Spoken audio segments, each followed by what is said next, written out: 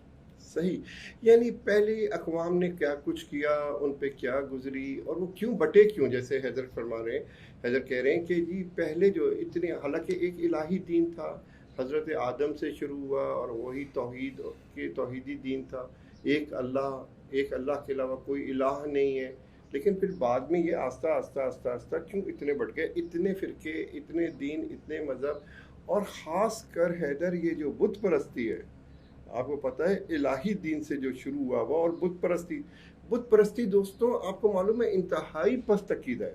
یعنی عقیدے میں بھی آپ تصور کریں انسان اپنے ہاتھوں سے کسی چیز کو بنائے اور اس کے سامنے سجدہ ریز ہو جائے, اس کے سامنے سجدہ ریز ہو جائے, اس کو سجدہ کرے, اس کے سامنے جھک جائے, اپنے ہاتھوں سے بنائی ہوئی چیز کو. بت پرستی جیسے پست عقیدہ کی جو ہے نا بنیاد کیسے پڑی, یہ ایک بہت اہم ہے.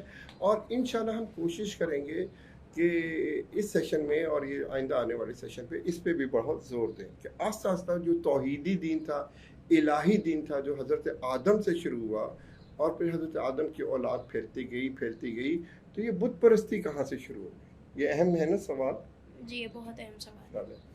آپ کے ذہن میں بھی کوئی سوال آئے تو آپ ضرور ہمیں بھیجیں, ای میل کے ذریعے اور واٹس ایپ کے ذریعے. ٹھیک ہے, تو ہم کوشش کریں گے کہ آپ کے سوالوں کو بھی ہم ان کا جواب دیں. ٹھیک ہے دوستوں, تو ہم شروع کرتے ہیں اللہ کے بابرکت نام سے. بسم اللہ الرحمن الرحیم. اور اللہ سے یہ دعا مانگتے ہیں کہ اس پورے اس میں ہماری اللہ مدد فرمائیں, تاکہ ہم جو بات آپ سے کہنا چاہ رہے ہیں بہت آسانی سے اور جسے کہتے ہیں اچھے انداز سے آپ تک پہنچ سکے. جی دوستوں, اس دفعہ جو ہماری مطلب الفجر کی کارگاہ کا جو موضوع ہوگا تاریخ کا, یعنی ہسٹری کا, وہ ہے سفر.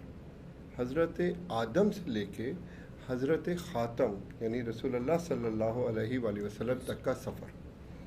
تو یوں اگر دیکھیں تو یہ سفر تو بہت طولانی ہے, کیونکہ یعنی حضرت آدم سے لے کے اور رسول اللہ کی یعنی رحلت تک کا سفر. لیکن اور ہمارے پاس ٹائم بہت کم ہے, یعنی چند دن ہیں کارگاہ کے بھی, بلکہ یوں کہیں چند گھنٹے ہیں کارگاہ کی. تو یہ سفر ہمیں بڑی سرعت کے ساتھ, یعنی تاریخ کا یہ سفر بہت تیزی کے ساتھ ہمیں کرنا پڑے گا. چنانچہ ہم کوشش یہ کریں گے کہ وہ چیدہ جو نبی آئے ہیں حضرت آدم سے لے کے حضرت خاتم تک کا جو نبیوں کا سلسلہ رہا ہے, ان میں سے جو اولو العزم نبی ہیں ان میں سے بعض کا ہم ذکر کریں. اور خاص کر ہم نے اس پورے اپنے سیشن میں ہم نے یہ بھی ساتھ آپ کو بتانا ہے کہ جو الہی دین حضرت آدم سے توحیدی دین شروع ہوا تھا, اس میں یہ بت پرستی کہاں سے شامل ہو جاتی ہے. تو اس کے اوپر بھی ہم نے آپ کو بتانا ہے. یعنی یہ جو ہمارا سفر ہے انشاءاللہ تعالی حضرت آدم سے لے کے حضرت خاتم تک کا.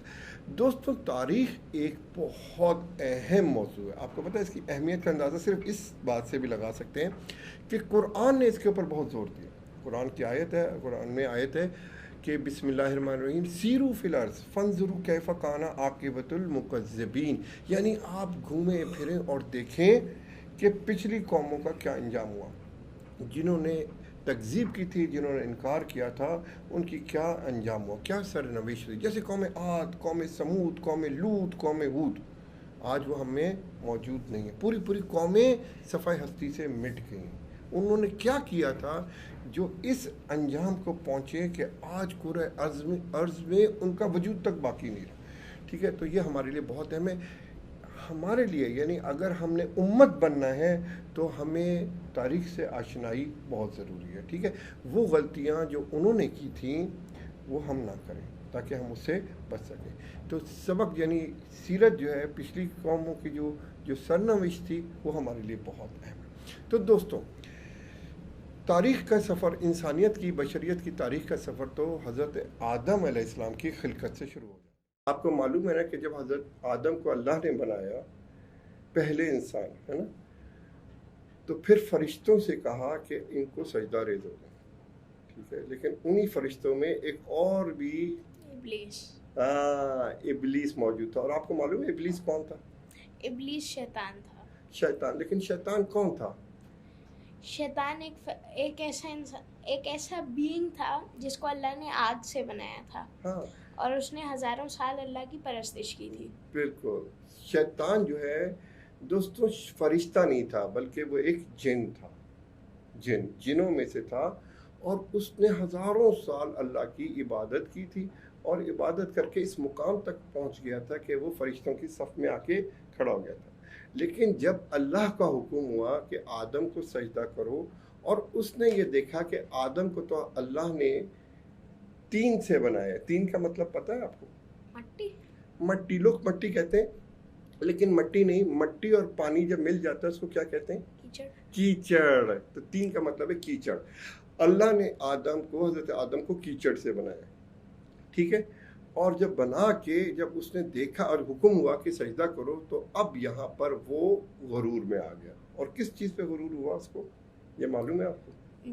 جی میں اس چیز پہ غرور ہوا کہ اللہ نے اس کو تو کیچڑ سے بنایا اور مجھے آگ سے بنایا، وہ مجھ سے نچلا ہے.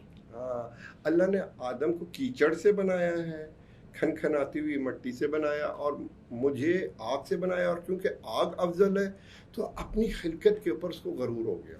حالانکہ وہ یہ مان رہا تھا کہ اللہ خالق ہے دونوں کا، لیکن غرور میں آ گیا. غرور دیکھا کتنی بری چیز ہے دوستوں.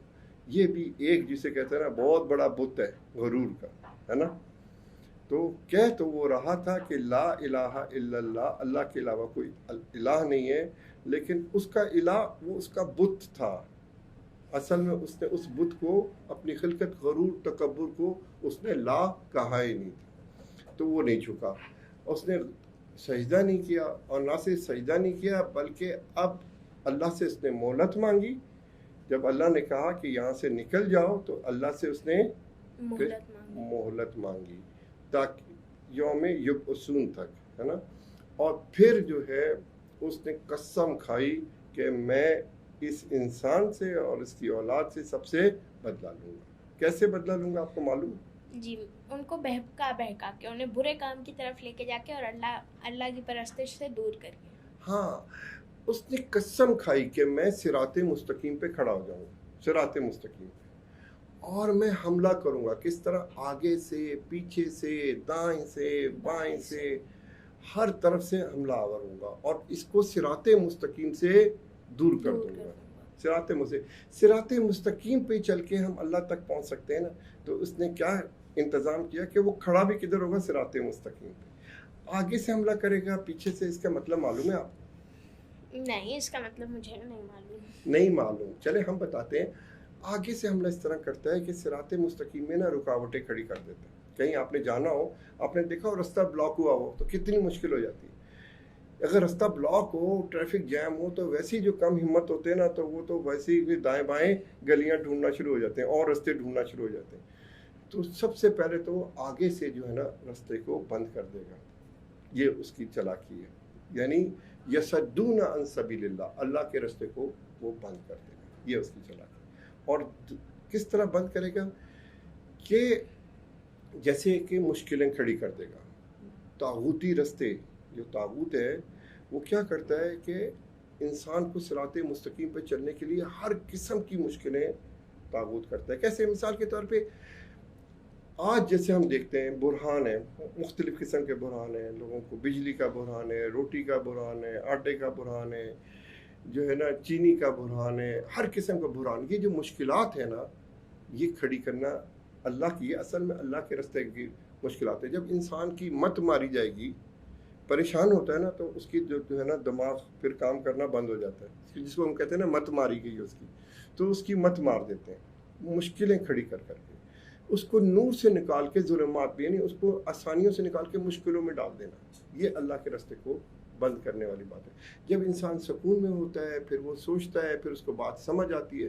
لیکن سارا دن وہ اس میں لگا رہے کہ مجھے مشکلوں میں لگا رہے، مشکلات میں پھنسا رہے، تو وہ پھر اس کے لیے اللہ کا رستہ بند ہو جاتا ہے نا. سمجھ آئی دوستوں کہ سب سے پہلے آگے سے کیسے روکتا ہے؟ آگے سے اس طرح روکتا ہے کہ نت نئی مشکلات کھڑی کر دے.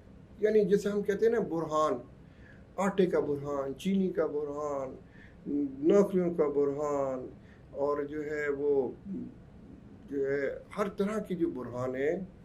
جیسے ابھی جو ہے بجلی کا برہان ہے، بھی کہیں بجلی نہیں ہے، لوگ بجلی کو ترس رہے ہیں. جب انسان کے لیے مشکلیں کھڑی ہوتی ہیں تو کیا ہوتا ہے، وہ انسان کا دماغ سوچنے کی سمجھنے کی صلاحیت کھو بیٹھتا ہے، جس کو ہم کہتے ہیں نا مت مار دینا.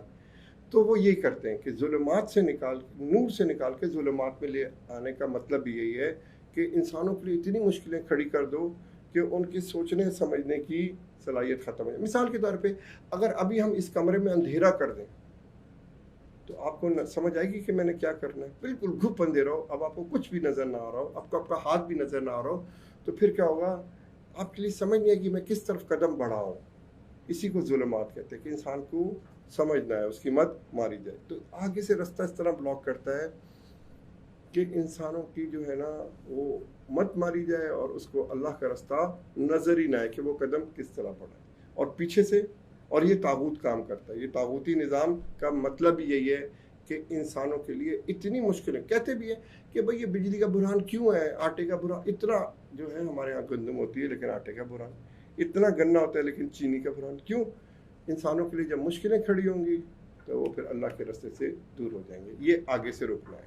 یصدون عن سبیل اللہ، اللہ کے رستے کو روک دینا، یہ شیطانی کام ہے. اچھا پیچھے سے کیسے روکتا ہے شیطان؟ پتہ تو ہونا شیطان دشمن ہمارا کر کیا رہے. دیکھیں دشمن شناسی بہت اہم ٹاپک ہے جو حضرت آدم کو اللہ نے کس کے لیے اس دنیا کے لیے خلق کیا تھا اور کہا تھا کہ حضرت آدم کو دنیا میں اپنا خلیفہ بنا کے بھیج رہا ہوں. لیکن ابھی دنیا میں بھیجا نہیں بلکہ ان کو کہاں رکھا،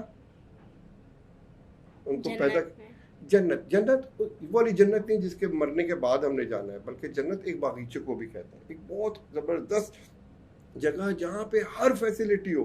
مثال پہ کھانا پینا اور ہر قسم کے پھل اور نہریں اور چشمے اور بہت سمجھ لیں آپ، جیسے آپ بہت ہی کوئی خوبصورت جگہ آپ تصور کر سکتے ہیں ایسی جگہ پہ رکھا جہاں نہ گرمی ان کو لگتی تھی نہ سردی لگتی تھی، ہر طرح کی جو ہے نا ان کو آسائش تھی. بہت زبردست جگہ پہ رکھا، لیکن بنایا اس جگہ کے لیے نہیں تھا بلکہ بنایا دنیا کے لیے تھا. اور کہا بھی تھا کہ میں اپنا خلیفہ بنا کے دنیا میں بھیج رہا ہوں حضرت آدم کو، فرشتوں کو، سب کو، جس پہ وہ جیلس بھی ہو گیا تھا. شیطان جیلس ہو گیا تھا نا، غرور میں آ گیا تھا. تو وہاں کیوں رکھا؟ اس کی وجہ بھی یہی تھی کہ وہاں اس لیے رکھا تھا ان کو کیونکہ ایک بہت بڑا سبق ان کو دینا تھا. آپ کو معلوم ہے کہ کون سا سبق ان کو دینا تھا حضرت آدم کو؟ دنیا میں بھیجنا تھا لیکن ایک خاص جگہ پہ پہلے رکھا. میرے خیال سے اس لیے رکھا تھا کہ وہ انہیں ٹیسٹ کر سکیں کہ وہ اللہ کو مانتے ہیں یا نہیں مانتے ہیں، یا ان کے اوپر کیا کہتے ہیں اچھے سے ان کا ایمان ہے، پکا ایمان ہے یا نہیں ہے. اسی لیے اللہ نے انہیں ایک جگہ ایک درخت کو چھونے سے منع کر دیا تھا. اچھا، بہت اچھی بات ہے. دیکھیں آپ لوگوں نے بھی اس طرح سوچنا اور غور کر رہے ہیں. پتہ ہے امام جعفر صادق علیہ السلام سے کسی نے پوچھا کہ جنت میں سب سے زیادہ لوگ کون ہوں گے اور جہنم میں سب سے زیادہ لوگ کون ہوں گے؟ بڑا اہم سوال ہے نا، ہمارے ذہن میں بھی ہوتا ہے کہ جنت میں کون ہوں گے اور جہنم میں کون ہوں گے. تو امام نے فرمایا وہ لوگ جو کہ غور کرتے ہیں، تدبر کرتے ہیں، تفکر کرتے ہیں، جو اولی الالباب ہے، جو لب تک پہنچے ہیں، جو ہے نا بات کے پیچھے جو بات رکھی ہوتی ہے اس کو جب تک نہیں جو سمجھتے ہیں وہ جنت میں ہوں گے. اور جہنم میں وہ لوگ جو کہ سوچتے نہیں ہیں، سمجھتے نہیں ہیں، سب سے زیادہ لوگ وہ جہنم میں ہوں گے. اس لیے اپنے دماغ کو ہم نے استعمال کرنا ہے. بہت اچھا، آپ نے ہر بات پہ غور کرنا ہے، فکر کرنی ہے. فتتبروا فتفکروا، ٹھیک ہے. وہاں پہ جو ایک ماحول تھا جس کو ہم جنت کہتے ہیں، بہت زبردست ماحول اس لیے رکھا تھا کہ حضرت آدم کو ایک بہت بڑا سبق دینا تھا. اور پہلا جو سبق اللہ نے دیا وہ تھا دشمن شناسی کا سبق، کہ دشمن کون ہوتا ہے. ابھی جس دنیا میں آنا ہے انہوں نے، جس میں ہم ابھی رہ رہے ہیں، آپ کو پتہ ہے وہ دشمنوں سے بھری ہوئی ہے. ایسے ہی ہے نا، خطرات سے بھری ہوئی ہے، ہر طرح کا یہاں پہ خطرہ موجود ہے. کیا آپ ہر قسم کا پھل کھا سکتے ہیں؟ ہر قسم کی سبزی کھا سکتے ہیں؟ دیکھیں کئی چیزیں بہت زہریلی ہے. ہر جانور کو آپ اس کو ہاتھ لگا سکتے ہیں. آپ بچھو کو ہاتھ لگائیں، سانپ کو ہاتھ لگائیں، زہریلے بھی یہاں پہ مضر چیزیں بھی موجود ہیں. دشمن موجود ہے اور دشمن شناسی. اب جس ماحول میں انہوں نے دیکھا تھا، مثال کے طور پہ فرشتوں کو یا جس ماحول میں وہ تھے وہاں پہ ان کو دشمن کے سمجھانا، جبکہ ابھی انہوں نے دشمن کو دیکھا نہیں تھا اور دشمن کی کہ دشمن کس طرح حملہ کرتا ہے یہ ان کو ابھی اس چیز کا پتہ نہیں تھا. یہ سبق دینا تھا. تو دشمن شناسی کا سبق کیسے اللہ نے دیا کہ وہ جو شیطان تھا ابلیس، اس کا اصل نام عزازیل تھا. آپ کو پتہ ہے دوستوں، عزازیل. اور اس کو ابلیس اس لیے کہتے ہیں، آپ کو پتہ ہے کہ اس کو ابلیس کیوں کہتے ہیں؟ چلے ساتھ ساتھ ہم یہ چیزیں بھی، مجھے نہیں پتا تھی. ہاں، کہ شیطان کا اصل نام ہے عزازیل، لیکن اس کو جو ہے نا لقب سے پکارتے ہیں ابلیس. ابلیس اس کو کہتے ہیں جو تلبس کرتا ہے. اب آپ کو تلبس کا مطلب پتہ ہے؟ نہیں. اچھا میں سمجھاتا ہوں. تلبس کہتے ہیں ملاوٹ کرنے کو. ملاوٹ کرنے کا تو مطلب پتہ ہوگا، دودھ آپ پیتے ہیں تو دودھ میں پانی کی ملاوٹ. تو یہ جو بھی ملاوٹ کا کام ہوتا ہے نا، یہ شیطان بھی یہی کام کرتا ہے، ملاوٹ کرتا ہے. اب یہ کس چیز کی ملاوٹ کرتا ہے آپ کو پتہ ہے؟ یہ اتنی ملاوٹ کرتا ہے کہ اس کا لقب بھی ملاوٹ ہی پڑ گیا، یعنی تلبس یعنی ابلیس پڑ گیا، یعنی ملاوٹ کرنے والا. یہ کس چیز کی ملاوٹ کرتا ہے؟ یہ جو ہے سچ کو باطل کے ساتھ کنیکٹ کر دیتا ہے. اوہ بہت زبردست. یہ دیکھیں آپ کے حیدر بھائی نے بہت ہی زبردست جو ہے نا جواب دیا ہے، اور وہ یہ جواب ہے کہ یہ جو تلبس کرتا ہے، ملاوٹ کرتا ہے، حق و باطل کی ملاوٹ کرتا ہے. اور جب بھی حق و باطل مل جائے تو لوگوں کے لیے پھر لوگ کنفیوز ہو جاتے ہیں، اور پھر جب کنفیوز ہو جاتے ہیں وہ آرام سے اس کا شکار ہو جاتے ہیں. وہ ایسے نہیں کہ صرف باطل بتائے کہ یہ باطل ہے اور آپ اس کو مان لیں. جیسے آپ مثال کے طور پہ آپ اگر صرف پانی کوئی دے اور دودھ بیچ کے، تو آپ تو فوراً دیکھ لیں گے کہ آپ کو پتہ ہے یہ پانی ہے، اور آپ کبھی بھی اس کو خریدیں گے نہیں پیسوں سے. لیکن جب اس کے اندر تھوڑا سا دودھ مکس کر دیں تو لوگ پیسوں سے خرید کے پھر پی لیتے ہیں. یہ حق و باطل کو ملاتا ہے. یہ اس کا نام ابلیس، اسی لیے اس کو ابلیس کہتے ہیں، تلبس کرتا ہے. اب سب سے پہلی جو ہے جو سبق، کیونکہ ہمارے لیے دیکھیں تاریخ میں دوستوں سب سے اہم چیز ہے وہ ہے دشمن شناسی. اسی لیے آپ سمجھیں اگر ہمیں دشمن کی اپنی آگاہ ہو جائے ہم کہ ہمارا دشمن کیا ہے، اس کے ہتھ کنڈے کیا ہیں، وہ کس طرح ہمیں نقصان پہنچاتے ہیں. دشمن کی کوشش ہوتی ہے نابودی. دشمن کی ہمیشہ یاد رکھیں، دشمن ہمیشہ یہ چاہتا ہے کہ جو اس کا مخالف ہے وہ مر جائے، صفحہ ہستی سے ختم ہو جائے، اس کو نقصان پہنچے. بے شک اس کو نقصان، اس کی ٹانگ ٹوٹے لیکن دشمن کی دیوار گرے. وہ کہتا ہے کہ میری ٹانگ ٹوٹے لیکن دشمن کی گر، اپنا نقصان کر کے بھی دشمن کو نابود کرنا چاہتا ہے. یہ دشمن کی اسٹریٹجی ہوتی ہے. تو دوستوں پہلا سبق جو ہے نا دشمن شناسی تھا. اور تاریخ کو بھی سمجھنے کے لیے ہمیں اگر دشمن کی اسٹریٹجی سمجھ آ جائے، دشمن شناسی سمجھ، تو ہمیں تاریخ کے سارے اوراق سمجھ آ جائیں گے. تو سلمان انکل، جی اگر جو ہے ابلیس ہمیں ایک جال میں پھنسا لیتا ہے تو ہم اس جال کو توڑنے کا طریقہ کیا ہے؟ بہت اچھا سوال ہے کہ ہم اس جال کو توڑیں گے. سب سے پہلے تو اس کا جال سمجھ آئے کہ ابلیس کا جال کیا ہے. جب ابلیس کا جال سمجھ آئے گا نا تو پھر ہمیں ابلیس کے اس کو توڑنے کا بھی حل سمجھ آئے گا. ابلیس کا جال دوستوں پتہ ہے کیا؟ اچھا ہم ساتھ ساتھ یہ سوالوں کے جواب بھی دیتے جاتے ہیں، اور انشاءاللہ ہم ساتھ ساتھ آپ کو ہسٹری کا لیسن بھی دیتے جائیں گے، کیونکہ یہ چیزیں بہت ضروری ہیں.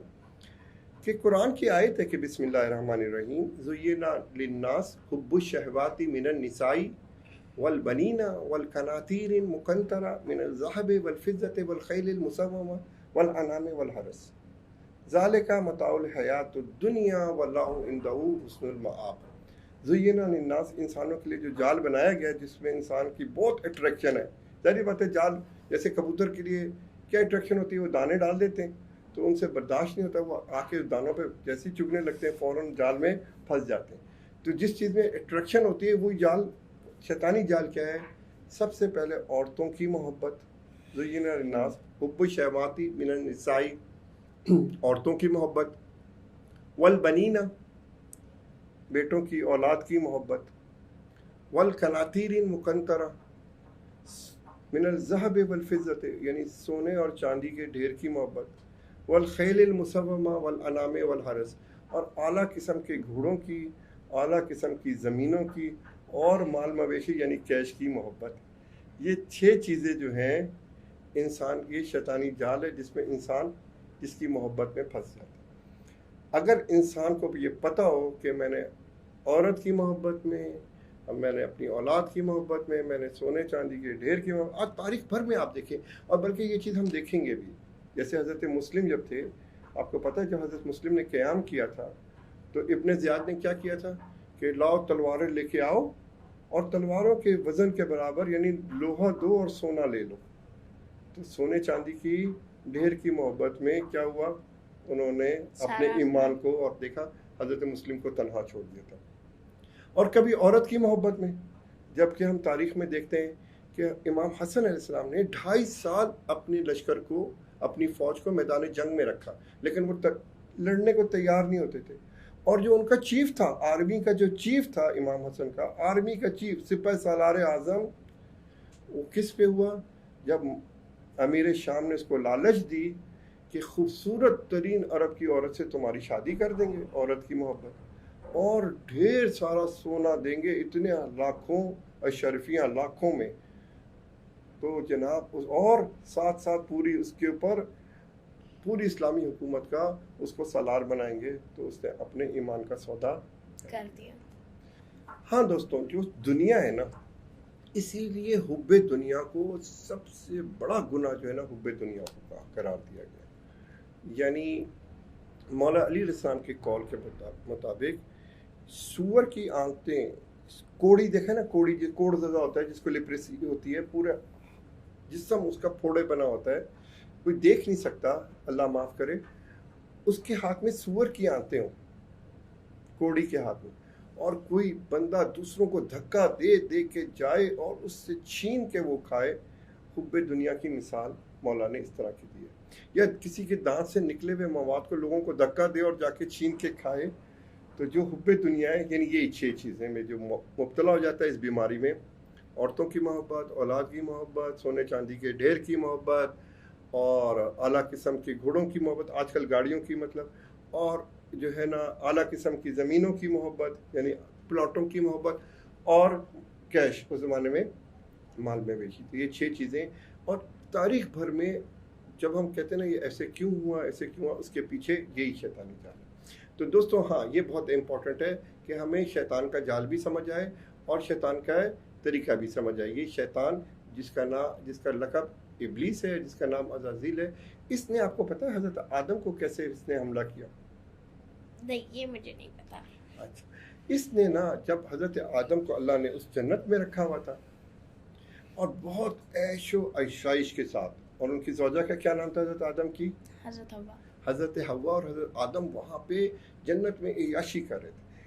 تو یہ اس کو برداشت نہیں ہوا، جیلس تھا نا، ساتھ ساتھ حاسد بھی تھا، حسد بھی کرتا تھا، اور جو ہے نا کیا کہتے ہیں مغرور بھی بہت تھا.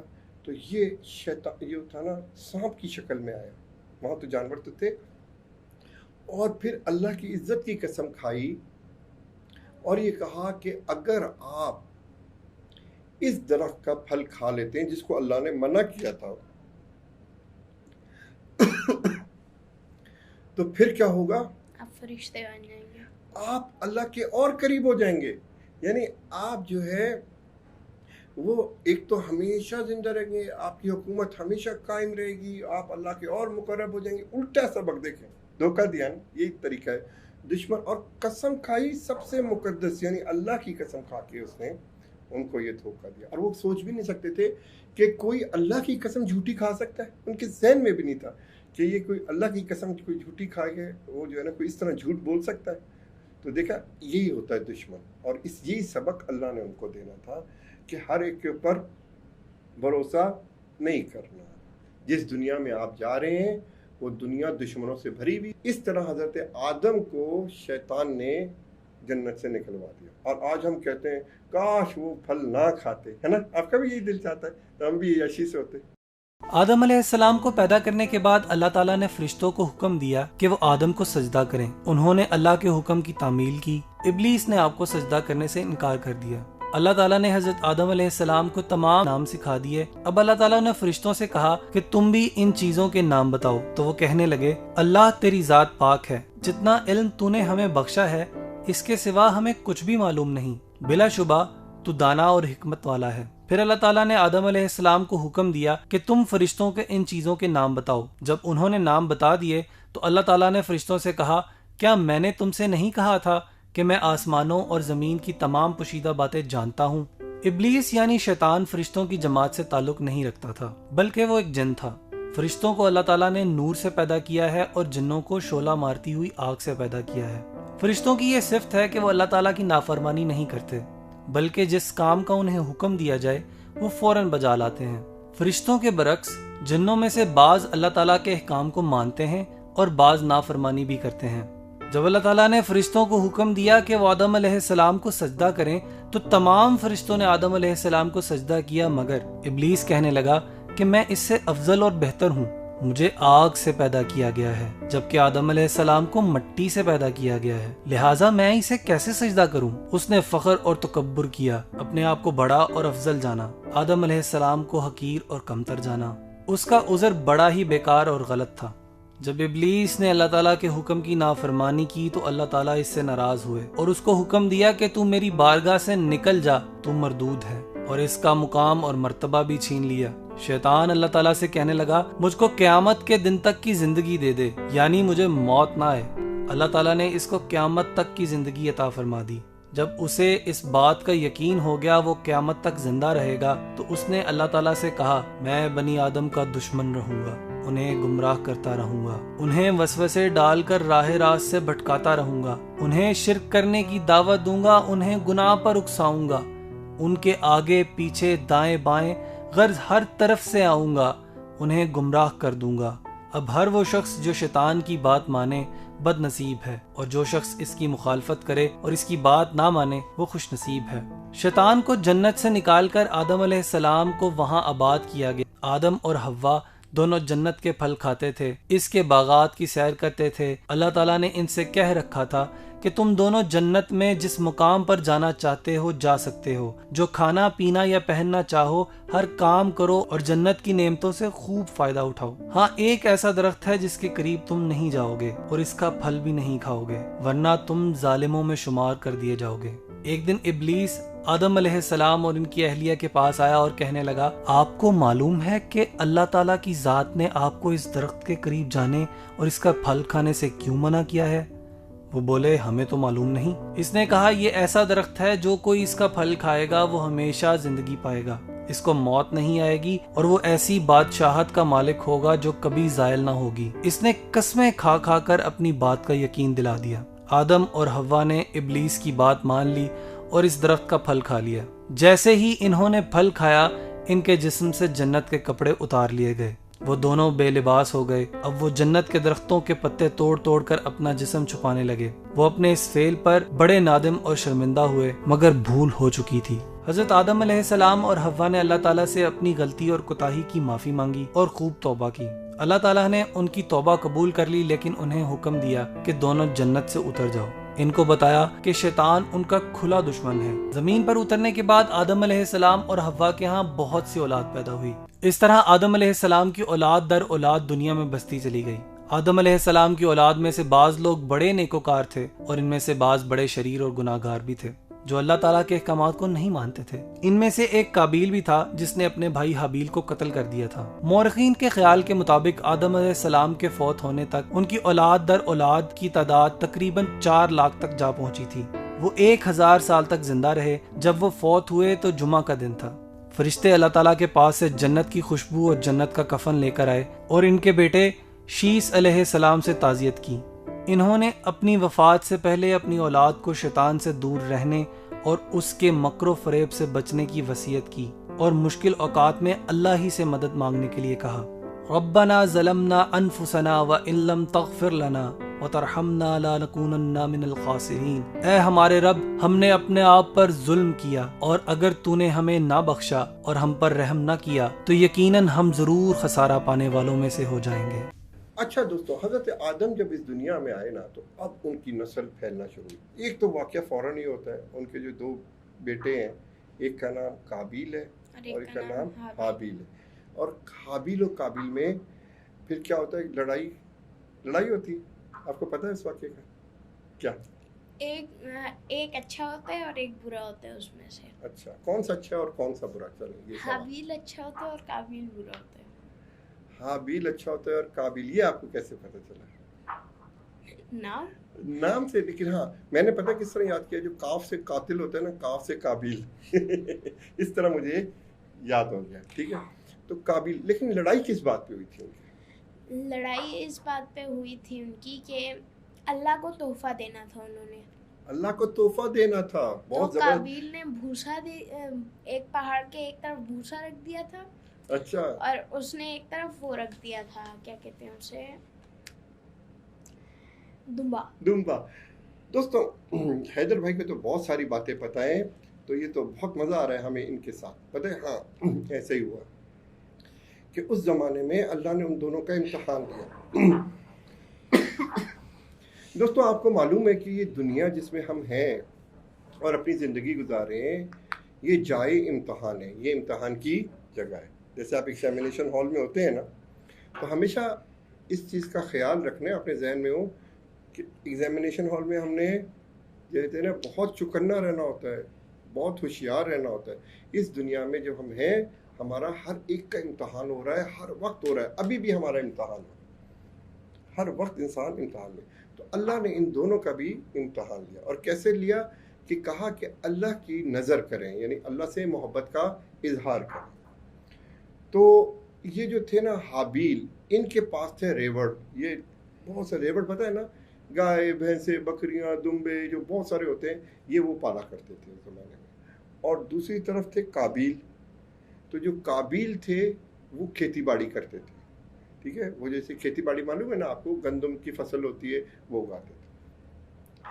تو اب انہوں نے جب حکم ہوا کہ آپ اللہ کے لیے نظر کریں, جیسے ابھی ہم نے قربانی دینی ہے, تو حابیل نے یہ سوچا کہ جو چیز میں اللہ کے لیے دوں وہ کیسی ہونی چاہیے, جو مجھے پسند ہو, جو بیسٹ ہو.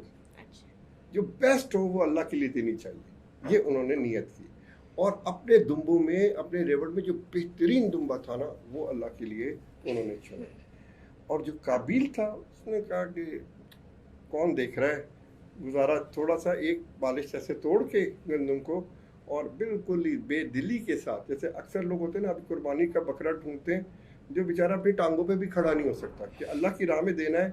تو سب سے جو بیکار چیز ہوتی ہے نا, جو سب سے بیکار چیز ہے وہ دیں. اس نے بھی یہی کیا, اور جا کے خاص جگہ مخصوص تھی قربانی قبول ہونے کے لیے. اور ہوتا یہ تھا کہ آگ آتی تھی اور اس چیز کو جلا دیتی تھی جس کی قربانی قبول ہوتی تھی.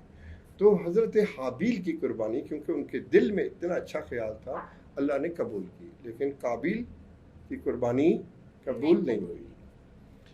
اب قابیل کو کیا چاہیے تھا, قابیل کو یہ چاہیے تھا کہ شرمندہ ہوتا اور اپنی اصلاح کر لیتا, اور اب اس سبق سے جو ہے وہ کچھ نہ کچھ اپنی اصلاح سیکھتا. لیکن اس نے یہ سبق نہیں لیا, بلکہ کیا کیا, الٹا اپنے بھائی کا قتل کر دیا. ہاں, الٹا جیلس ہو گیا کہ ان کی قربانی کیوں قبول ہوئی اور میری کیوں نہیں ہوئی. جیلس ہو گیا, اور جیلسی میں آ کے, اب یہ پہلی جیلسی ہے دوستوں نسل آدم میں, حضرت آدم کی اولاد میں پہلی جیلسی. اور اس جیلسی کے کیا نتیجہ ہوا, اپنے بھائی کو مارنا شروع کیا اپنے ہاتھوں سے. جبکہ حضرت جو ہے حابیل نے کہا اپنے بھائی قابیل سے کہ آپ کیونکہ مجھے مار رہے ہیں, جبکہ مجھے مار رہے ہیں, لیکن میں آپ کے اوپر ہاتھ نہیں اٹھاؤں گا. جی دوستوں یہ دیکھیں, اور یہاں تک ہوا کہ قابیل نے حضرت حابیل کو قتل کر دیا. اب شرمندہ ہونے لگا کہ اب میں کیا کروں. تو پھر اللہ نے کیا کیا, ایک کوا بھیجا, اور اس کوے نے ایک اور کوے کو مارا اور اس کو دفن کیا. ایک کوے نے ایک اور کوے کو مارا اور پھر اس کو ان کے سامنے دفن کیا. اس کو یہ بھی عقل نہیں تھی کہ اپنے بھائی کی لاش کو کہاں چھپا سکے, اور اب شرمندہ ہوا اس کوے کے عمل کو دیکھ کے. دوستوں یہ تو حضرت آدم کے 2 بیٹوں کا قصہ ہے, لیکن حضرت آدم کے اور بھی بہت سارے بیٹے تھے جن سے نسل دنیا میں پھیلنا شروع ہوئی. سب جو تھے توحید یعنی ایک اللہ کے ماننے والے تھے, توحیدی مذہب تھا, ابھی بت پرستی نہیں تھی. لیکن جب یہ نسل بہت پھیل گئی پوری دنیا میں, تو انہی کی نسل سے حضرت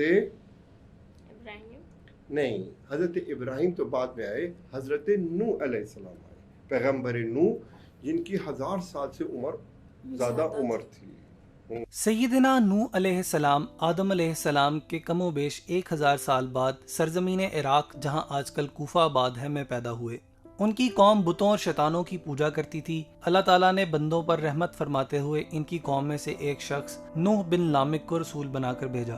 وہ لوگ انہیں اچھی طرح سے جانتے تھے، ان کی دیانت و صداقت کے معترف تھے۔ نوح علیہ السلام نے اپنی قوم کو اللہ کی وحدت کی عبادت کرنے کی طرف دعوت دی۔ ان کو سمجھایا کہ یہ بت کسی بھی نفع نقصان کے مالک نہیں ہیں، لیکن ان کی قوم نے ان کا مذاق اڑایا۔ کہنے لگے تم ہمیں گمراہ کر رہے ہو۔ سیدنا نوح علیہ السلام نے ان سے کہا میں تمہیں گمراہ نہیں کر رہا بلکہ تمہیں حق کی طرف بلا رہا ہوں، مجھے تمہاری طرف اللہ کا رسول بنا کر بھیجا گیا ہے۔ قوم کے بڑے لوگوں نے ان پر یہ الزام لگایا کہ تم اس بہانے سردار بننا چاہتے ہو۔ سیدنا نوح علیہ السلام اپنی قوم کو مسلسل توحید کی دعوت دیتے رہے، مگر فقیر اور مسکین لوگوں کی تھوڑی بہت تعداد ہی ان کے ساتھ اس دعوت کو قبول کرنے میں شریک ہو سکی۔ سیدنا نوح علیہ السلام اپنی قوم کو مسلسل توحید کی دعوت دیتے رہے، مگر فقیر اور مسکین لوگوں کی بہت تھوڑی تعداد ہی نے ان کی دعوت کو قبول کیا۔ کافروں کے سردار سیدنا نوح علیہ السلام سے کہنے لگے ہم تم کو اپنے ہی جیسا ایک عام آدمی دیکھتے ہیں، ہم تمہیں جھوٹا سمجھتے ہیں، نیز ہم ان فقراء اور مساکین کے ساتھ نہیں بیٹھ سکتے، تم ان کو اپنے پاس سے ہٹا دو۔ سیدنا نوح علیہ السلام نے فرمایا اگر میں ان لوگوں کو اپنے آپ سے دور کر دوں گا تو اللہ مجھ سے ناراض ہو جائے گا، کیونکہ انہی لوگوں کو اللہ تعالیٰ نے ہدایت سے سرفراز کیا ہے۔ سیدنا نوح علیہ السلام اپنی قوم کو 950 سال تک مسلسل صبح و شام اکیلے رب کی عبادت کرنے کی دعوت دیتے رہے اور ان سے کہا میں تم سے اس کا کوئی بھی معاوضہ طلب نہیں کرتا، مگر ان کی قوم کی اکثریت نے ان کی دعوت کو قبول نہ کیا۔ اللہ تعالیٰ نے سیدنا نوح علیہ السلام کو وحی کی آپ کی قوم میں سے مزید لوگ ایمان نہیں لائیں گے۔ جب وہ اپنی قوم سے مایوس ہو گئے تو انہوں نے اللہ تعالیٰ سے اپنی قوم کی نافرمانیوں کے بدلے ہلاکت کی دعا کر دی۔ اللہ تعالیٰ نے سیدنا نوح علیہ السلام کی دعا قبول فرمائی، انہیں اور ان کے ساتھیوں کو بھاری غم اور پریشانیوں کے بوجھ سے نجات دی۔ انہیں حکم دیا کہ وہ ایک بہت ہی بڑی کشتی بنائیں جو چاروں طرف سے بند ہو، جس میں پانی داخل نہ ہو سکتا ہو۔ جو لوگ ظالم ہیں ان کے بارے میں ہم سے کچھ مت کہنا، کیونکہ وہ غرق کیے جائیں گے۔ چنانچہ سیدنا نوح علیہ السلام نے اپنے ساتھیوں کی مدد سے کشتی بنانا شروع کی۔ کافر لوگ ان کے پاس سے گزرتے تو ان کا مذاق اڑاتے اور کہتے نوح تم نے دعوت کا کام چھوڑ کر اب بڑھائی کا پیشہ اختیار کر لیا ہے۔ پھر کہتے نوح ایک ایسی جگہ کشتی بنا رہا ہے جہاں نہ تو دریا ہے نہ سمندر، ایسے آدمی کو ہم پاگل ہی سمجھیں گے۔ کچھ کہنے لگے نوح کیا اس مقام سے سمندر پھوٹے گا؟ پھر ان کی قوم کے کچھ سرکردہ لوگ کہنے لگے اگر تم دعوت دینے سے باز نہ آئے تو پتھروں سے ہلاک کر دیے جاؤ گے۔ جاہل اور قدر ناشناس قوم نے خیر خواہی کے جواب میں دھمکیاں دیں اور مذاق اڑایا۔ اللہ تعالیٰ نے بذریعہ وحی نوح علیہ السلام کو تسلی دی اور کہا جو لوگ آپ کا مذاق اڑا رہے ہیں کل یہی اپنے کیے پر نادم اور پریشان ہوں گے، ان کی خوشیاں غموں اور دکھوں میں تبدیل ہو جائیں گی۔ یہ قوم بڑی ہی بے وقوف تھی، کہنے لگی ہم اپنے معبودوں ود، سوا، یاغوث، یعوق اور نصر کو ہرگز نہیں چھوڑیں گے۔ نوح علیہ السلام کی قوم کے یہی بت بعد میں عرب میں بھی پوجے گئے۔ انہوں نے نوح علیہ السلام کی ہر اچھی بات اور دلیل کا انکار کیا۔ اس دوران کشتی مکمل ہو گئی۔ اس کی 3 منزلیں تھیں، نچلے حصے میں جانوروں کے لیے جگہ تھی، درمیانے حصے میں انسانوں کے لیے، اور سب سے اوپر کی منزلوں میں پرندوں کو رکھا گیا۔ اللہ تعالیٰ نے سیدنا نوح علیہ السلام کی طرف وحی کی کہ وہ جلد ہی تمام کافروں کو ہلاک و برباد کر دے گا۔ انہیں حکم دیا کہ کشتی میں ہر جانور کا جوڑا جوڑا سوار کر لیں، خواہ اس کا گوشت کھایا جاتا ہو یا نہ کھایا جاتا ہو، تاکہ اس کی نسل باقی رہے۔ اس طرح ہر وہ چیز جس میں زندگی کے آثار ہیں، خواہ وہ سبزیاں ہوں یا پھل، اسے بھی کشتی میں رکھ لیں۔ اپنے خاندان کے تمام افراد کو بھی کشتی میں سوار کر لیں، ہاں جن کے بارے میں پہلے سے فرمان جاری ہو چکا ہے اسے سوار نہ کریں کہ یہ لوگ کافر ہیں۔ ان کے علاوہ جو بھی اللہ پر ایمان لایا ہے اور آپ کی نبوت کی تصدیق کرتا ہے اسے بھی اپنے ساتھ بٹھا لیں۔ سیدنا نوح علیہ السلام کی قوم کے بہت تھوڑے سے لوگ ہی ان پر ایمان لائے تھے۔ مورخین کے مطابق ان کی تعداد صرف 80 کے قریب تھی۔ نوح علیہ السلام نے ویسے ہی کیا جیسے ان کو حکم دیا گیا تھا۔ ان کے بیٹوں میں سے حام، سام اور یافس کشتی میں سوار ہوئے کیونکہ یہ مسلمان تھے۔ بالآخر وہ دن آ پہنچا جب اللہ تعالیٰ نے کافروں پر عذاب نازل کرنے کا فیصلہ کیا تھا۔ چنانچہ زمین سے پانی پھوٹ پڑا، آسمان سے شدید بارش شروع ہو گئی جس کی پہلے یا بعد میں کوئی مثال نہیں ملتی۔ سیدنا نوح علیہ السلام نے فوری طور پر حیوانات اور پرندوں کو کشتی میں سوار کیا، پھر تمام مومنوں سمیت کشتی میں بیٹھ گئے۔ اس کشتی میں بیٹھ جاؤ، اللہ ہی کے نام سے اس کا چلنا اور ٹھہرنا ہے، یقیناً میرا رب بڑی بخشش والا بڑے رحم والا ہے۔ مشرق سے مغرب تک ساری زمین کے طول و عرض میں میدانوں، پہاڑوں، صحراؤں اور چٹیل میدانوں میں ہر جگہ سیلاب آیا۔ پانی کی سطح آہستہ آہستہ بلند ہوتی گئی، حتیٰ کہ پہاڑوں کی چوٹیاں بھی پانی میں ڈوب گئیں۔ ادھر کشتی سیدنا نوح علیہ السلام اور ان کے ہمراہیوں کو لے کر پانی میں تیرنے لگی۔ جیسے جیسے پانی کی سطح بلند ہوتی گئی، کافروں کے دل و دماغ پر خوف طاری ہونے لگا، آنکھوں کے سامنے مایوسی اور اندھیرا چھانے لگا۔ انہوں نے ادھر ادھر بھاگنا شروع کر دیا، اونچی جگہوں پر چڑھ گئے، مگر پانی ہر جگہ پہنچ رہا تھا۔ ان کافروں میں سیدنا نوح علیہ السلام کا بیٹا یام بھی موجود تھا۔ نوح علیہ السلام نے اسے دیکھا کہ وہ پانی میں ڈوبنے کے قریب ہے تو انہوں نے اسے آواز دی، بیٹے اب بھی وقت ہے، تم کفر سے توبہ کر لو اور کشتی میں سوار ہو جاؤ۔ بیٹے نے جواب دیا، میں اس سامنے والے اونچے پہاڑ پر چڑھ جاؤں گا اور موت سے بچ جاؤں گا۔ سیدنا نوح علیہ السلام نے کہا، آج اللہ کے عذاب سے بچانے والا کوئی نہیں مگر اللہ جس پر رحم کرے۔ پانی کی بڑی بڑی لہروں نے یام کو کشتی سے دور دھکیل دیا۔ وہ پانی میں غوطے کھاتا ہوا دیگر کافروں کی طرح پانی میں ڈوب کر مر گیا اور برے انجام سے دوچار ہوا۔ کشتی مسلسل کئی روز تک پانی میں تیرتی رہی، اس کے تمام سوار طوفان سے مکمل محفوظ رہے۔ پانی کی موجوں نے تمام کافروں کو اپنی لپیٹ میں لے لیا کہ تمام غرق ہو گئے۔ روئے زمین پر سب زی روح اشیاء ہلاک کو برباد ہو گئیں، صرف وہی بچے جو کشتی میں تھے۔ ڈوب کر مرنے والوں میں نوح علیہ السلام کے بیٹے کے علاوہ ان کی بیوی بھی شامل تھی، کیونکہ یہ دونوں اللہ پر ایمان نہیں لائے تھے۔ ان کا بیٹا بری صحبت کا شکار تھا اور کافروں کے ساتھ رہنے سہنے کی وجہ سے ایمان قبول نہ کر سکا۔ یہ بری صحبت اس کے لیے وبال ثابت ہوئی۔ اس کا انجام ذلت اور رسوائی کی صورت میں نکلا۔ نبی کا بیٹا ہونے کے باوجود اللہ کے عذاب سے نہ بچ سکا۔ جب روئے زمین کے تمام کافر پانی میں ڈوب کے مر گئے تو اللہ تعالیٰ نے آسمان سے بارش کو روک دیا۔ اللہ نے زمین کو حکم دیا کہ پانی کو نگل لے۔ نوح علیہ السلام نے اپنے بیٹے کے حق میں دعا کی۔ اللہ تعالیٰ نے فرمایا، وہ تیرے گھرانے کے افراد میں شامل نہیں تھا کیونکہ اس کے اعمال اچھے اور نیک نہ تھے۔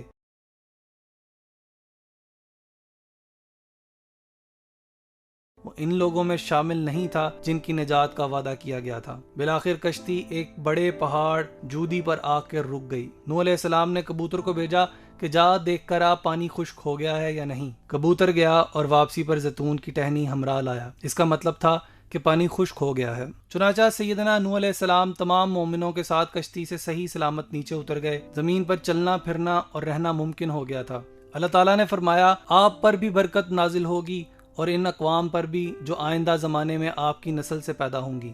جب زمین خشک ہو گئی تو طوفان سے نجات پانے والوں نے زمین میں کھیتی باڑی کا کام شروع کیا۔ اللہ تعالیٰ نے حسب وعدہ ان میں برکت فرمائی۔ وہ فصلیں اگاتے، باغات لگاتے اور ان کا پھل کھاتے۔ زمین پر گھنے جنگل اگ گئے۔ آہستہ آہستہ چرندوں پرندوں میں اضافہ ہوتا گیا۔ نوح علیہ السلام کے تینوں بیٹوں کی اولاد در اولاد ہوتی چلی گئی۔ انہوں نے دنیا میں مختلف مقامات پر بستیاں قائم کی۔ جتنے بھی نبی اور رسول اس دنیا میں تشریف لائے سب کے سب نوح علیہ السلام اور ان کے بیٹوں کی اولاد میں سے ہیں۔ نوح علیہ السلام نے وفات سے پہلے اپنے تینوں بیٹوں حام، سام اور یافس کو بلایا۔ ان کو وصیت کی کہ وہ اللہ تعالیٰ کی عبادت کرتے رہیں اور اس کے علاوہ کسی اور کو شریک نہ ٹھہرائیں، کیونکہ شرک سب سے بڑا گناہ ہے۔ اس کے علاوہ انہیں یہ بھی نصیحت کی کہ وہ کسی صورت میں تکبر اور فخر نہ کریں، اس لیے بھی کہ یہ بہت بڑا گناہ ہے۔ ربی انی اعوذ بک ان اسألک ما لیس لی بہ علم وَإِلَّا تَغْفِرْ لِي وَتَرْحَمْنِي أَكُنْ مِنَ الْخَاسِرِينَ۔ نوح نے کہا، اے میرے رب، بے شک میں تیری پناہ میں آتا ہوں اس سے کہ میں تجھ سے اس چیز کا سوال کروں جس کا مجھے کوئی علم نہیں، اور اگر تو نے مجھے نہ بخشا اور مجھ پر رحم نہ کیا تو میں خسارہ پانے والوں میں سے ہو جاؤں گا۔ سیدنا نوح علیہ السلام آدم علیہ السلام کے کم و بیش 1000 سال بعد سرزمین عراق، جہاں آج کل کوفہ آباد ہے، میں پیدا ہوئے۔ ان کی قوم بتوں اور شیطانوں کی پوجا کرتی تھی۔ اللہ تعالیٰ نے بندوں پر رحمت فرماتے ہوئے ان کی قوم میں سے ایک شخص نوح بن لامک کو رسول بنا کر بھیجا۔ وہ لوگ انہیں اچھی طرح سے جانتے تھے، ان کی دیانت و صداقت کے معترف تھے۔ نوح علیہ السلام نے اپنی قوم کو اللہ کی وحدت کی عبادت کرنے کی طرف دعوت دی۔ ان کو سمجھایا کہ یہ بت کسی بھی نفع نقصان کے مالک نہیں ہیں، لیکن ان کی قوم نے ان کا مذاق اڑایا۔ کہنے لگے، تم ہمیں گمراہ کر رہے ہو۔ سیدنا نوح علیہ السلام نے ان سے کہا، میں تمہیں گمراہ نہیں کر رہا بلکہ تمہیں حق کی طرف بلا رہا ہوں۔ مجھے تمہاری طرف اللہ کا رسول بنا کر بھیجا گیا ہے۔ قوم کے بڑے لوگوں نے ان پر یہ الزام لگایا کہ تم اس بہانے سردار بننا چاہتے ہو۔ سیدنا نوح علیہ السلام اپنی قوم کو مسلسل توحید کی دعوت دیتے رہے، مگر فقیر اور مسکین لوگوں کی تھوڑی بہت تعداد ہی ان کے ساتھ اس دعوت کو قبول کرنے میں شریک ہو سکی۔ سیدنا نوح علیہ السلام اپنی قوم کو مسلسل توحید کی دعوت دیتے رہے، مگر فقیر اور مسکین لوگوں کی بہت تھوڑی تعداد ہی نے ان کی دعوت کو قبول کیا۔ کافروں کے سردار سیدنا نوح علیہ السلام سے کہنے لگے، ہم تم کو اپنے ہی جیسا ایک عام آدمی دیکھتے ہیں، ہم تمہیں جھوٹا سمجھتے ہیں، نیز ہم ان فقراء اور مساکین کے ساتھ نہیں بیٹھ سکتے، تم ان کو اپنے پاس سے ہٹا دو۔ سیدنا نوح علیہ السلام نے فرمایا، اگر میں ان لوگوں کو اپنے آپ سے دور کر دوں گا تو اللہ مجھ سے ناراض ہو جائے گا، کیونکہ انہی لوگوں کو اللہ تعالیٰ نے ہدایت سے سرفراز کیا ہے۔ سیدنا نوح علیہ السلام اپنی قوم کو 950 سال تک مسلسل صبح و شام اکیلے رب کی عبادت کرنے کی دعوت دیتے رہے اور ان سے کہا، میں تم سے اس کا کوئی بھی معاوضہ طلب نہیں کرتا، مگر ان کی قوم کی اکثریت نے ان کی دعوت کو قبول نہ کیا۔ اللہ تعالیٰ نے سیدنا نوح علیہ السلام کو وحی کی، آپ کی قوم میں سے مزید لوگ ایمان نہیں لائیں گے۔ جب وہ اپنی قوم سے مایوس ہو گئے تو انہوں نے اللہ تعالیٰ سے اپنی قوم کی نافرمانیوں کے بدلے ہلاکت کی دعا کر دی۔ اللہ تعالیٰ نے سیدنا نوح علیہ السلام کی دعا قبول فرمائی، انہیں اور ان کے ساتھیوں کو بھاری غم اور پریشانیوں کے بوجھ سے نجات دی۔ انہیں حکم دیا کہ وہ ایک بہت ہی بڑی کشتی بنائیں جو چاروں طرف سے بند ہو، جس میں پانی داخل نہ ہو سکتا ہو۔ جو لوگ ظالم ہیں ان کے بارے میں ہم سے کچھ مت کہنا، کیونکہ وہ غرق کیے جائیں گے۔ چنانچہ سیدنا نوح علیہ السلام نے اپنے ساتھیوں کی مدد سے کشتی بنانا شروع کی۔ کافر لوگ ان کے پاس سے گزرتے تو ان کا مذاق اڑاتے اور کہتے، نوح تم نے دعوت کا کام چھوڑ کر اب بڑھائی کا پیشہ اختیار کر لیا ہے۔ پھر کہتے، نوح ایک ایسی جگہ کشتی بنا رہا ہے جہاں نہ تو دریا ہے نہ سمندر، ایسے آدمی کو ہم پاگل ہی سمجھیں گے۔ کچھ کہنے لگے، نوح کیا اس مقام سے سمندر پھوٹے گا؟ پھر ان کی قوم کے کچھ سرکردہ لوگ کہنے لگے، اگر تم دعوت دینے سے باز نہ آئے تو پتھروں سے ہلاک کر دیے جاؤ گے۔ جاہل اور قدر ناشناس قوم نے خیر خواہی کے جواب میں دھمکیاں دیں اور مذاق اڑایا۔ اللہ تعالیٰ نے بذریعہ وحی نوح علیہ السلام کو تسلی دی اور کہا، جو لوگ آپ کا مذاق اڑا رہے ہیں کل یہی اپنے کیے پر نادم اور پریشان ہوں گے، ان کی خوشیاں غموں اور دکھوں میں تبدیل ہو جائیں گی۔ یہ قوم بڑی ہی بے وقوف تھی، کہنے لگی، ہم اپنے معبودوں ود، سوا، یاغوث، یعوق اور نصر کو ہرگز نہیں چھوڑیں گے۔ نوح علیہ السلام کی قوم کے یہی بت بعد میں عرب میں بھی پوجے گئے۔ انہوں نے نوح علیہ السلام کی ہر اچھی بات اور دلیل کا انکار کیا۔ اس دوران کشتی مکمل ہو گئی۔ اس کی 3 منزلیں تھیں۔ نچلے حصے میں جانوروں کے لیے جگہ تھی، درمیانے حصے میں انسانوں کے لیے، اور سب سے اوپر کی منزلوں میں پرندوں کو رکھا گیا۔ اللہ تعالیٰ نے سیدنا نوح علیہ السلام کی طرف وحی کی کہ وہ جلد ہی تمام کافروں کو ہلاک و برباد کر دے گا۔ انہیں حکم دیا کہ کشتی میں ہر جانور کا جوڑا جوڑا سوار کر لیں، خواہ اس کا گوشت کھایا جاتا ہو یا نہ کھایا جاتا ہو، تاکہ اس کی نسل باقی رہے۔ اس طرح ہر وہ چیز جس میں زندگی کے آثار ہیں، خواہ وہ سبزیاں ہوں یا پھل، اسے بھی کشتی میں رکھ لیں۔ اپنے خاندان کے تمام افراد کو بھی کشتی میں سوار کر لیں، ہاں جن کے بارے میں پہلے سے فرمان جاری ہو چکا ہے اسے سوار نہ کریں کہ یہ لوگ کافر ہیں۔ ان کے علاوہ جو بھی اللہ پر ایمان لایا ہے اور آپ کی نبوت کی تصدیق کرتا ہے، اسے بھی اپنے ساتھ بٹھا لیں۔ سیدنا نوح علیہ السلام کی قوم کے بہت تھوڑے سے لوگ ہی ان پر ایمان لائے تھے۔ مورخین کے مطابق ان کی تعداد صرف 80 کے قریب تھی۔ نوح علیہ السلام نے ویسے ہی کیا جیسے ان کو حکم دیا گیا تھا۔ ان کے بیٹوں میں سے حام، سام اور یافس کشتی میں سوار ہوئے، کیونکہ یہ مسلمان تھے۔ بالآخر وہ دن آ پہنچا جب اللہ تعالیٰ نے کافروں پر عذاب نازل کرنے کا فیصلہ کیا تھا۔ چنانچہ زمین سے پانی پھوٹ پڑا، آسمان سے شدید بارش شروع ہو گئی، جس کی پہلے یا بعد میں کوئی مثال نہیں ملتی۔ سیدنا نوح علیہ السلام نے فوری طور پر حیوانات اور پرندوں کو کشتی میں سوار کیا، پھر تمام مومنوں سمیت کشتی میں بیٹھ گئے۔ اس کشتی میں بیٹھ جاؤ، اللہ ہی کے نام سے اس کا چلنا اور ٹھہرنا ہے، یقیناً میرا رب بڑی بخشش والا، بڑے رحم والا ہے۔ مشرق سے مغرب تک ساری زمین کے طول و عرض میں میدانوں، پہاڑوں، صحراؤں اور چٹیل میدانوں میں ہر جگہ سیلاب آیا۔ پانی کی سطح آہستہ آہستہ بلند ہوتی گئی، حتیٰ کہ پہاڑوں کی چوٹیاں بھی پانی میں ڈوب گئیں۔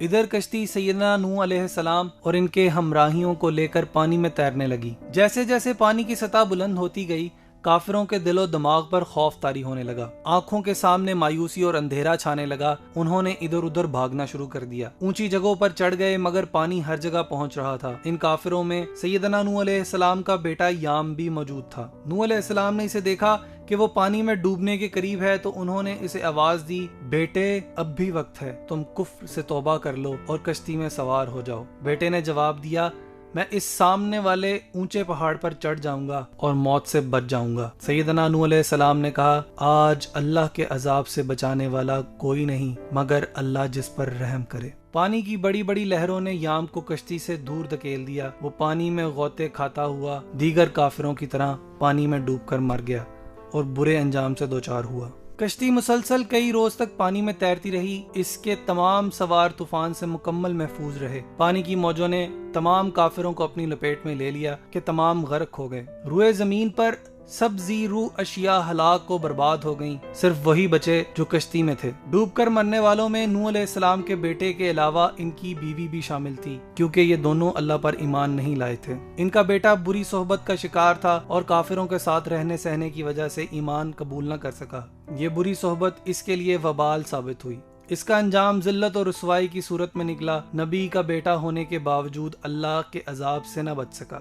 جب روئے زمین کے تمام کافر پانی میں ڈوب کے مر گئے تو اللہ تعالیٰ نے آسمان سے بارش کو روک دیا۔ اللہ نے زمین کو حکم دیا کہ پانی کو نگل لے۔ نوح علیہ السلام نے اپنے بیٹے کے حق میں دعا کی، اللہ تو نے میرے اہل و عیال کو بچانے کا وعدہ فرمایا تھا، پھر میرا بیٹا کیوں غرق ہو گیا؟ اللہ تعالیٰ نے فرمایا، وہ تیرے گھرانے کے افراد میں شامل نہیں تھا کیونکہ اس کے اعمال اچھے اور نیک نہ تھے۔ وہ ان لوگوں میں شامل نہیں تھا جن کی نجات کا وعدہ کیا گیا تھا۔ بالآخر کشتی ایک بڑے پہاڑ جودی پر آ کر رک گئی۔ نوح علیہ السلام نے کبوتر کو بھیجا کہ جا دیکھ کر آ پانی خشک ہو گیا ہے یا نہیں۔ کبوتر گیا اور واپسی پر زیتون کی ٹہنی ہمراہ لایا۔ اس کا مطلب تھا کہ پانی خشک ہو گیا ہے۔ چنانچہ سیدنا نوح علیہ السلام تمام مومنوں کے ساتھ کشتی سے صحیح سلامت نیچے اتر گئے۔ زمین پر چلنا پھرنا اور رہنا ممکن ہو گیا تھا۔ اللہ تعالیٰ نے فرمایا، آپ پر بھی برکت نازل ہوگی اور ان اقوام پر بھی جو آئندہ زمانے میں آپ کی نسل سے پیدا ہوں گی۔